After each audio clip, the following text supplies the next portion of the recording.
तो चलिए शुरू करते हैं। হ্যালো বন্ধুরা, তোমরা সবাই কেমন আছো? আশা করি সবাই খুব ভালো আছো। তোমরা দেখতে পাচ্ছ এই পুচকিটাকে? এটা হলো আমার দিদির মেয়ে। কাল থেকেই আমাদের এখানে খুব বৃষ্টি হচ্ছিল, সব রাস্তাঘাট সব কিছু ডুবে গেছে। সেগুলো যদি দেখতে চাও তাহলে আমাকে কমেন্টে বলো। এখন পুচকিটার সাথে থাকার পরে চলে গেলাম দিদির বাড়িতে।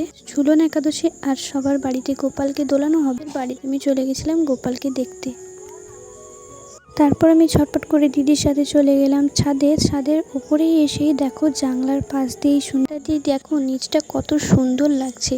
এখানে ওপরে আরও একটা ছাদ ধান আছে। এই বস্তাটাকে আমরা ধান ঠিক বলি। এখানে পুরো বছরের ধান রাখা হয়। দেখো পুজো করে নিচ্ছে।